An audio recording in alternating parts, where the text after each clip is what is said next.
ഓഫറുകളൊക്കെ വണ്ടി ഇമാരും ഓഫർ വേണല്ലേ. 2012 മോഡല് 12 മോളിയാണ്. 1,10,000 കൊടുക്കാം. പോളിസി പോളിസി ക്ലിയർ ആക്കിട്ട് 1,10,000 ഗ്യാരണ്ടി കൊടുക്കും. 1,10,000 1 10 ഓഫർ പോലെയാണ്. അതേമാതിരി 7 സീറ്റ് മൊബൈൽ ഉണ്ടല്ലോ ഹോണ്ടന്റെ 2014 model full option RS. Central AC വരെ വരുന്ന വണ്ടി നമുക്ക് 3 രൂപ കൊടുക്കാം. വെറും 3 ലക്ഷം രൂപ. 7 സീറ്റ് വണ്ടി മൊബൈലിയോ വെറും 3 ലക്ഷം രൂപയ്ക്ക് ഫുൾ ഓപ്ഷൻ വണ്ടി. എത്ര മോഡലാണ്? ഡീസൽ 14 മോഡൽ 16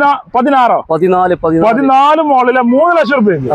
അതേപോലെ വാഗണർ അങ്ങനെ വാഗണർ 2013 മോഡൽ നമുക്ക് 2,400 രൂപ കൊടുക്കാം. വെറും 2,4 ലക്ഷം രൂപയ്ക്ക്. 2013 തട്ടുമുട്ടൊക്കെ ഉണ്ടെങ്കിൽ നമ്മള് കായ് റിട്ടേൺ കൊടുക്കും. അത്രയും ഗ്യാരണ്ടിയാണ്. പിന്നെന്താ മാക്സിമം ലോൺ കയറും. മാക്സിമം ലോൺ വരും.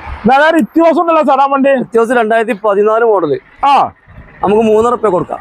3,50,000 എന്തെങ്കിലും കമ്മിയാക്കി കൊടുക്കട്ടെ. കസ്റ്റമർ ഒന്ന് വണ്ടി കണ്ടിട്ട് എന്തായാലും കുറച്ച് കൊടുക്കും. ലോണൊക്കെ മാക്സിമം മാക്സിമം ആയിട്ട് കൊടുക്കാം. അതേമാതിരി അടിപൊളി സ്വിഫ്റ്റ് ഡിസയർ ഉണ്ടല്ലോ അലവിലൊക്കെ ചെയ്തോണ്ട്. ഡിസയർ കിടിലൻ വണ്ടിയാണ്. കിടുക്കാച്ച് വണ്ടി 2012 മോഡല് ഫാൻസി നമ്പറൊക്കെ നമുക്ക് 3 രൂപ കൊടുക്കാം. 3 ലക്ഷം രൂപയ്ക്ക് 2,80,000 രൂപ ID ഉണ്ട്. അപ്പൊ 3 ലക്ഷം ചോദിക്കുള്ളൂ. 9,900 നമ്പർ വരുന്നുണ്ട്. അറിവില് കാര്യങ്ങളൊക്കെ ഉള്ള വണ്ടിയാണ്. 4 പുതിയ ടയറും ഉണ്ട്. കടുപ്പത്തൻ ടയറുണ്ട്. 20,000-30,000 മുടക്കിലിറക്കാം. അല്ലെങ്കിൽ ഫുൾ ആണ്. ഇതിനൊന്നും ഒരു റീപ്ലേസ് വന്നില്ല ചേട്ടോ. ഇല്ല, ഗ്യാരണ്ടി ആണ്. ഇഞ്ചിന് വെക്കാനും ഗ്യാരണ്ടി. സർവീസ് ഉണ്ട് വണ്ടിക്ക്. ഈ നമ്പറിൽ വിളിച്ചോളൂ.